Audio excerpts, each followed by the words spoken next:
इस दुनिया में हर इंसान प्यार चाहता है, लेकिन हम में से बहुत लोग उसे पाने से पहले ही हार मान लेते हैं। आज के समय में डेटिंग ऐप्स बढ़ गए, ऑप्शंस बढ़ गए, दिखाई देने वाली खूबसूरती बढ़ गई, मगर क्लैरिटी कम हो गई। लोग जानते ही नहीं कि सही इंसान कैसे चुनना है और उससे भी ज्यादा सही रिश्ता कैसे बनाना है। बिहेवियरल साइंटिस्ट लोगन यूरी कहती हैं कि प्यार कोई जादू नहीं है, ये एक स्किल है और जिसे स्किल आ जाए वह अकेला नहीं मरता। यही स्किल आज हम समझेंगे। हम में से कई लोग जिंदगी भर प्यार इसलिए नहीं पा पाते क्योंकि हम खुद ही अपने रास्ते में खड़े होते हैं। कुछ लोग एक परफेक्ट सोलमेट का इंतजार करते रहते हैं, जैसे कहीं कोई ऐसा इंसान बना है जो बिना किसी कमी के हमारे लिए ही बना हो।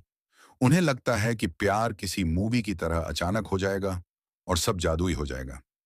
लेकिन असलियत यह है कि परफेक्ट इंसान कहीं नहीं मिलता। परफेक्ट रिलेशनशिप मेहनत से बनता है, फैंटेसी से नहीं, रियलिटी से, कोशिश से, एक्सपेक्टेशन से नहीं। लोग छोटी छोटी कमियों को इतनी बड़ी बना देते हैं कि सामने वाला कितना भी अच्छा क्यों ना हो, उन्हें हमेशा लगता है कि कुछ मिसिंग है। उन्हें समझना होगा कि प्यार मैजिक नहीं, प्रैक्टिस है।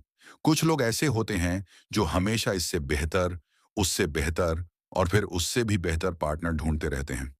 जैसे वे एक मोबाइल खरीद रहे हों, स्पेक्स चेक करें, फीचर्स कंपेयर करें, रिव्यूज देखें और फिर नेक्स्ट मॉडल का इंतजार करें।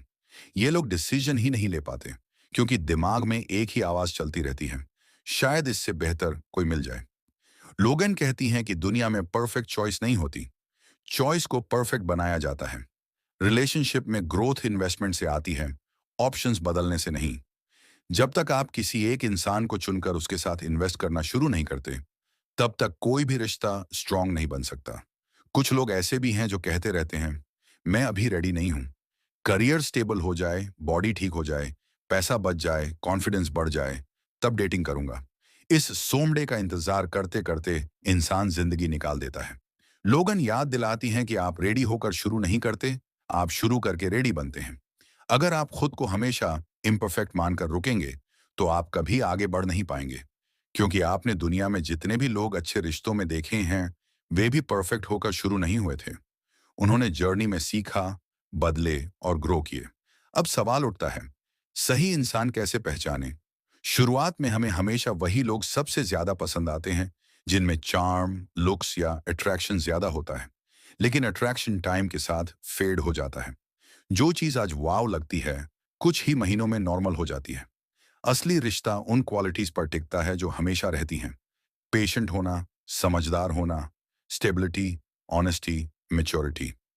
लोगन का कहना है कि आंखों से मत चुनो, दिमाग से और फ्यूचर से चुनो। उस इंसान के साथ सोचो जो आपके साथ ग्रो कर सके, सिर्फ इम्प्रेस नहीं। लोगन ग्रोथ माइंडसेट को सबसे बड़ा सिग्नल मानती हैं। कुछ लोग रिजिड होते हैं, अपनी मिस्टेक्स नहीं मानते, बदलना नहीं चाहते, खुद को परफेक्ट समझते हैं। और कुछ लोग ऐसे होते हैं जो सीखते रहते हैं, अपनी गलतियों को एक्सेप्ट करते हैं, बेटर बनने की कोशिश करते हैं। वही लोग रिलेशनशिप को चलाने के लिए सबसे उपयुक्त होते हैं, क्योंकि रिश्ता वही संभाल सकता है जो खुद इवॉल्व कर सके। इंटरेस्ट्स कभी भी बदल जाते हैं। आज मूवीज मैच करते हैं, कल नहीं करेंगे। आज हॉबीज मिलेंगी, कल डिफरेंट होंगी। लेकिन वैल्यूज वही रहती हैं।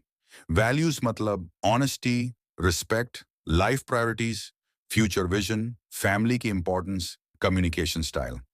अगर वैल्यूज मैच न करें तो रिलेशनशिप कितना भी स्ट्रांग शुरुआत में हो, उसकी नींव कमजोर रहती है। इसलिए कंपैटिबिलिटी का असली मतलब शेयर्ड वैल्यूज है, शेयर्ड हॉबीज नहीं। अब बात करते हैं हेल्थी रिलेशनशिप की। लोगन कहती हैं कि हेल्थी रिलेशनशिप सिर्फ सही साथी मिलने से नहीं बनता, बल्कि सही हैबिट्स से बनता है। कम्युनिकेशन सबसे बड़ा हिस्सा है। लोग बातें करते हैं पर फीलिंग्स शेयर नहीं करते, इमोशंस छिपाते हैं, इश्यूज अवॉइड करते हैं। धीरे धीरे छोटे छोटे दर्द बड़े झगड़ों में बदल जाते हैं। रिलेशनशिप तभी बचता है जब दोनों अपनी नीड्स कामली बोल सकें, एक दूसरे को सुन सकें और ऑनेस्टी को अपना आधार बनाएं। कई रिश्ते इसलिए नहीं टूटते क्योंकि उनकी प्रॉब्लम्स बहुत बड़ी थीं। वे इसलिए टूटते हैं क्योंकि दोनों ने अपने छोटे इमोशंस छिपा लिए। इमोशनल अवेलेबिलिटी भी जरूरी है। कई लोग पास्ट पेन की वजह से खुलते नहीं, वुल्नरेबिलिटी दिखाते नहीं, ट्रस्ट नहीं करते। लेकिन सच ये है कि वुल्नरेबिलिटी कनेक्शन बनाती है। जब आप अपने पार्टनर के सामने सच में खुद बन सकते हैं, तभी प्यार गहरा होता है। बॉन्डेज भी रिलेशनशिप का हिस्सा है। बॉन्डेज किसी दीवार की तरह नहीं होती, बल्कि एक सेफ जोन की तरह होती है, जहां दोनों अपनी इंडिविजुअलिटी बचा पाते हैं, अपने स्पेस को प्रोटेक्ट कर पाते हैं, और सबसे महत्वपूर्ण, कंसिस्टेंसी। ग्रैंड जेस्चर्स अच्छे लगते हैं, लेकिन रिलेशनशिप डेली हैबिट से चलता है। रोज थोड़ा टाइम देना, रिस्पेक्ट देना, अफेक्शन देना, प्रेजेंस दिखाना, यही प्यार को जिंदा रखता है। लव एक बार किया गया एक्शन नहीं है, ये रोज रिपीट किया जाने वाला बिहेवियर है। रियल लव कैसा होता है? रियल लव लाउड नहीं होता, काल्म होता है। रियल लव परफेक्ट नहीं होता, बट रिलायबल होता है। रियल लव कोई मूवी सीन नहीं, बल्कि एक कंफर्ट जोन होता है, जहां आप सेफ महसूस करते हैं, जहां आपको जज नहीं किया जाता, जहां आपकी फ्लॉज के साथ भी आपको एक्सेप्ट किया जाता है। रियल लव वो है जहां दोनों लोग एक दूसरे को ग्रो करते हैं, सपोर्ट करते हैं, और एक दूसरे को चूज करते रहते हैं, हर दिन, बार बार। लोगन यूरी की किताब एक गहरी लाइन पर खत्म होती है। आपके साथ क्या होता है, उससे ज्यादा जरूरी है कि आप किसे चूज करते हैं और रिलेशनशिप को कैसे बिल्ड करते हैं। अगर आप अनरियलिस्टिक एक्सपेक्टेशंस छोड़ दें, परफेक्ट पार्टनर तलाशने की दौड़ बंद कर दें, और अपने अंदर के डर से बाहर निकल आए, तो आप अकेले नहीं मरेंगे, आप प्यार ढूंढ लेंगे। क्योंकि प्यार एक गिफ्ट नहीं है जो किसी लकी इंसान को मिलता है। प्यार एक स्किल है जिसे कोई भी सीख सकता है। जब आप इस स्किल को सीख जाते हैं, आप सिर्फ पार्टनर नहीं पाते, आप एक ऐसा रिश्ता बनाते हैं जो आपकी जिंदगी में मीनिंग, पीस और स्टेबिलिटी लाता है। और यही इस किताब की असली सीख है। प्यार को हैपनिंग मत समझो, उसे बिल्डिंग समझो। और जो इंसान बिल्डिंग सीख लेता है, उसे प्यार पाना नहीं पड़ता, वह प्यार क्रिएट कर लेता है।